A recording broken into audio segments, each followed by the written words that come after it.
Hello my friends, welcome back to my channel. In today's video, we are going to be talking about all of the traditional, stereotypical dinners that you will have in England.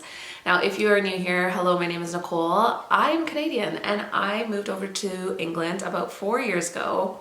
4 years ago. And it has been such a joy learning different things and getting used to the culture and the traditions of England. Now, if you are an Anglophile like myself, I find that when you go and look up or try to find other content that is really trying to soothe your Anglophile soul, it's a lot of stereotypical stuff that I think you think is accurate until you actually move to England, and then you're like, wow, a lot of the stereotypes that I had about England isn't actually accurate. So if you've ever experienced that, I hope you're enjoying this series, and if you haven't subscribed to see the other videos in the series, I would be so honored if you did so. So let's talk about some of the traditional British foods that you have quite regularly if you live here.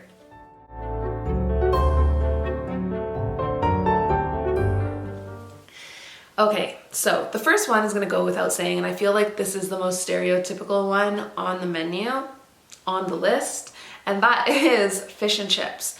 Now, I'll be honest, we don't have fish and chips as much as I thought we would. My favorite fish and chips in the world came from Victoria, BC, Canada. And there are so many Brits that live on Vancouver Island, but just the batter was so light, it was so crisp, and the only place that I have had something similar here in England was right by the seaside. And I think that sometimes that's unfortunately the trick. Now, I thought that coming from Canada, where, you know, in Alberta, where it's landlocked, and sometimes we can still get nice fish, I expected to get nicer fish here because we're on an island. And it's like where fish and chips came from, right? And so I was quite surprised to go to just your average run-of-the-mill fish and chip shop and be so disappointed with the fish and chips. I think sometimes what it is that people don't change the oil often enough. The batter is so thick. The fish isn't light and flaky, but we have finally found a spot here in Bristol. And the thing is that I heard so many people talking about this place and how good it is, and I just never tried it out for myself until now. So let me take you for fish and chips, and you can see a little bit of what the experience is like.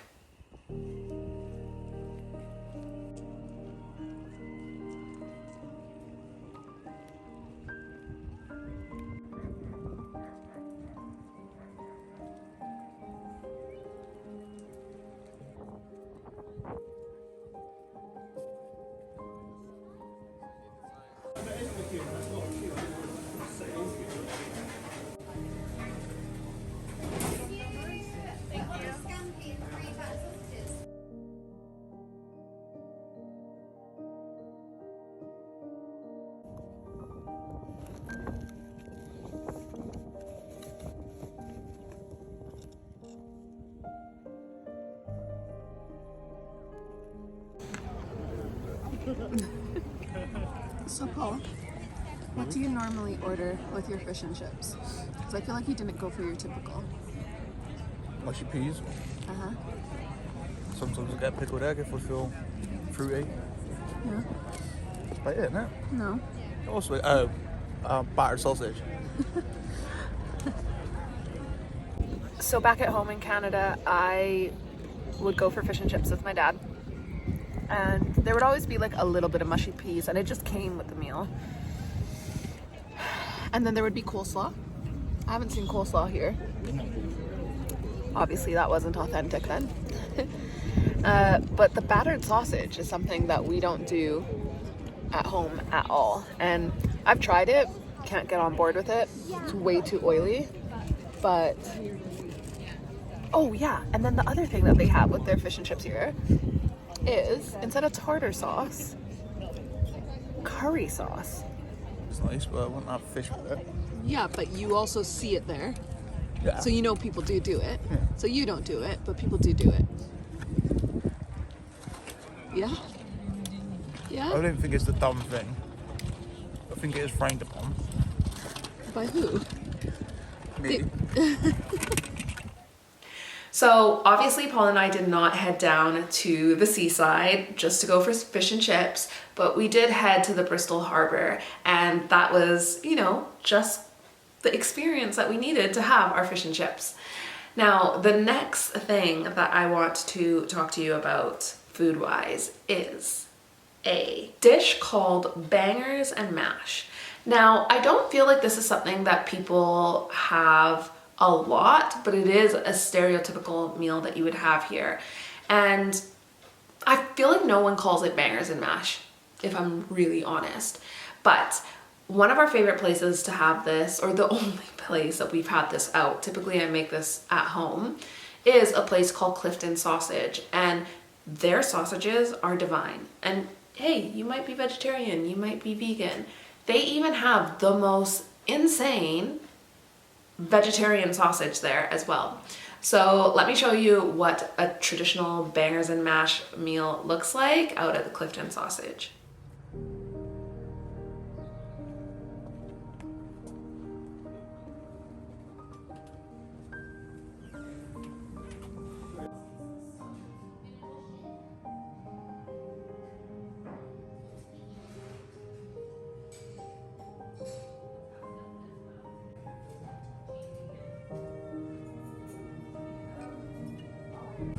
So Paul, would you call this a bougie bangers and mash? Yeah, it's not any old bangers and mash, is it? It's a bougie one. Yeah. What are you gonna go for? Tasting plate. Always. Every single time. Never have anything different. Okay, so last time I got the tasting plate, and I didn't regret it, but there's always one that I have a favorite for. Favorite for? And it is the Cotswold lamb, mint, and apricot. I don't typically like lamb, but this one is fine. But I always confuse it between the pork and cider one, but I'm pretty sure it's a lamb that I like.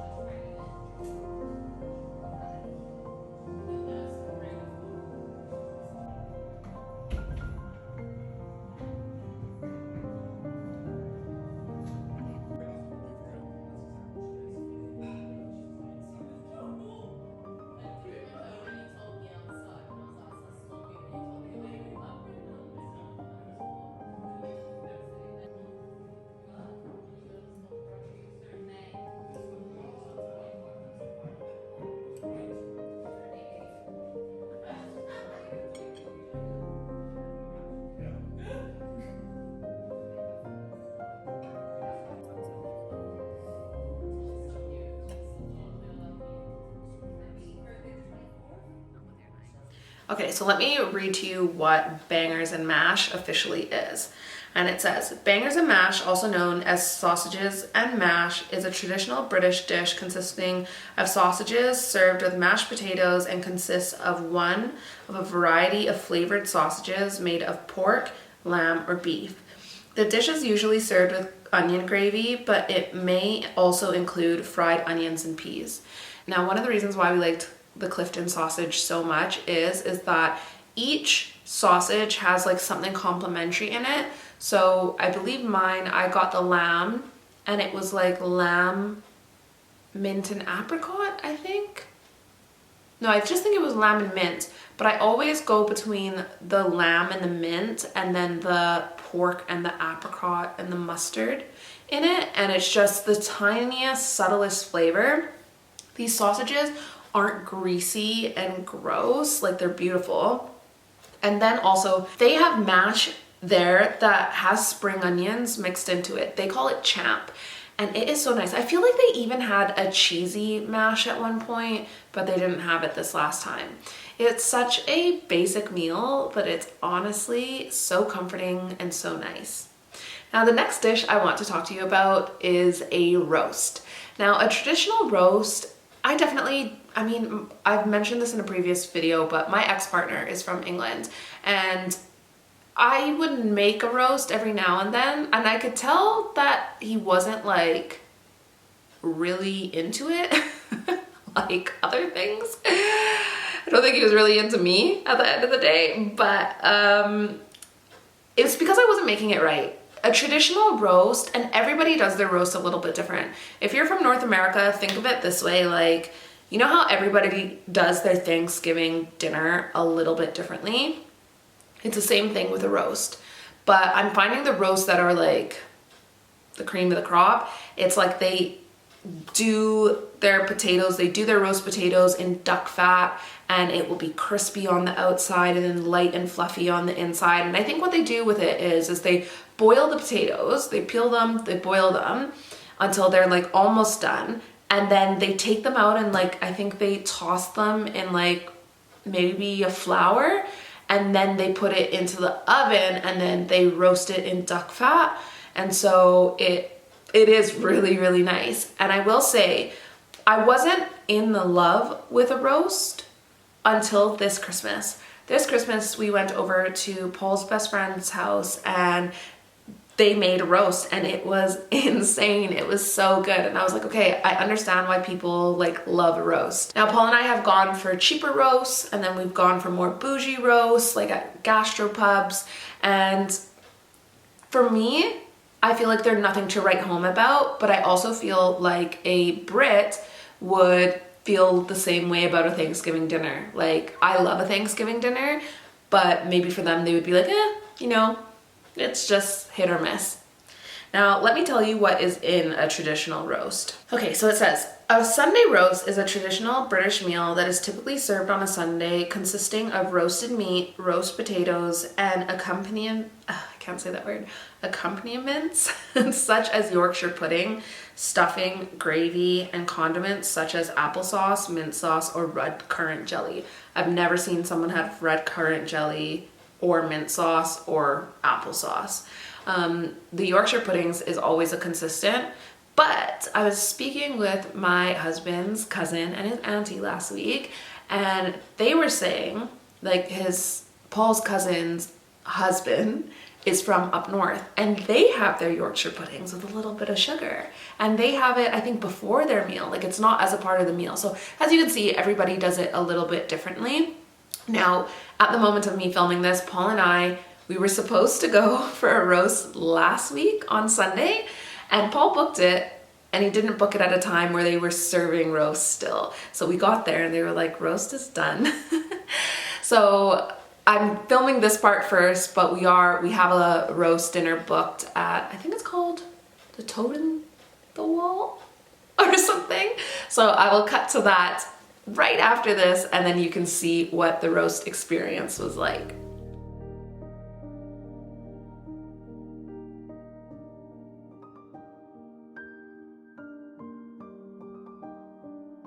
All right, Paul, what did you go for? I went for duck parfait as a starter. Okay, what's in that? Duck, and with pomegranate, apple, and sultana chutney, blackcurrant curd, toasted ciabatta. Right, nice. And then what did you go for your main? Trio of roast. Because you can't choose. Because I can't choose, have them all, innit? Right, just like how you did at the Clifton sausage. Yeah, have everything. Right, okay. If there's an option, take it all. That's what I say. Okay, awesome. All right, so I went for the pan-fried wild scallops. How do you say it? Scallops. Scallops. That's another one to add to the list. Yeah, so I went for the pan-fried wild scallops with rotisserie pork belly. I'm having pork belly for both. Red cabbage, beetroot puree, fresh apple, and radish. And then I am having the roast pork belly with crackling. I actually don't really enjoy crackling. I'll be taking that then. Exactly. I just find it tastes like wet dog, the way that wet dog smells. Don't you find? Nope. Okay. And then it's with stuffing wrapped in bacon, with Yorkshire pudding, bottomless gravy, sauteed greens, root vegetables. Yeah. That's it. I'll show you what it's like when it comes.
try the crackling. I'll try it, but it's normally a bit wet doggy.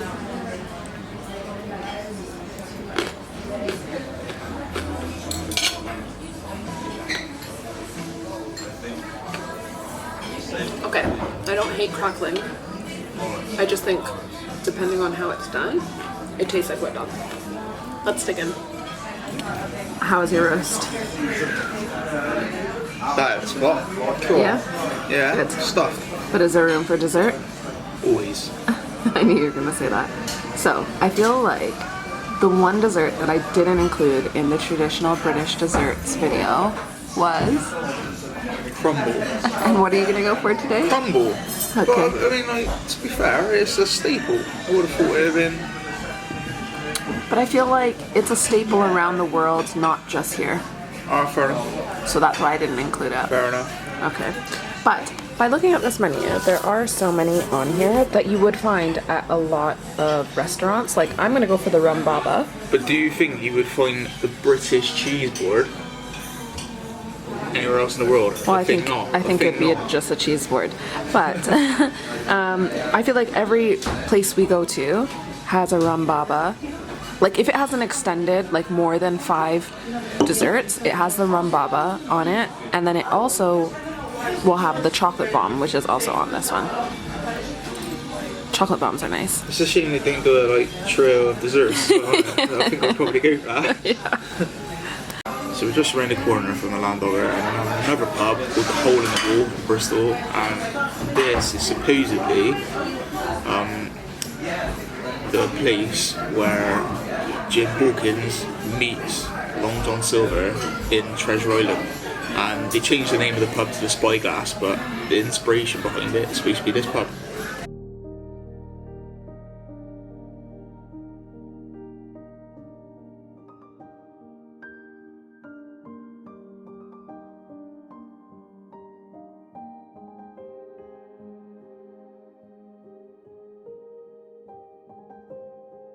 So what did you think of a roast? Does it seem like a normal meal? Does it seem like a traditional UK take on Thanksgiving dinner? Now, it's so customary for after a Sunday roast for people to go for like a family walk and just kind of work that roast off. So I think that's maybe part and parcel why they have a roast between like 2 and 4 on a Sunday, and then they go for their family walk, rain or shine.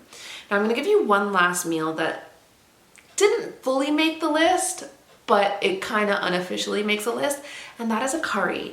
The reason why I didn't put it as a part of the list is I don't think people think, ooh, England, curry. Yes, national dish, but it really is almost a national dish here. I'm not too sure around the history of that. Maybe there has been a lot of immigrants from that side of the world that has come here, but it's not a matter of that they have curry here more than other places. Like at home in Canada, we had curry a lot, butter chicken, tandoori chicken, etc. But I am always surprised at even the average everyday person, they know every other curry, even beyond the butter chickens and the tandooris, like the jalfrezis, the bunas, the this. And I think coming from Canada, and especially a part of Canada where there is a lot of Middle Eastern people, I thought my curry culture was like, you know, good, and nothing like here. So that is my half national dish tip or reference. Let me know, what do you think is a traditional meal that I haven't talked about? Or let me know what is your favorite one of those dishes in the comments. Thank you so much for watching. I hope to see you in the next video. Bye.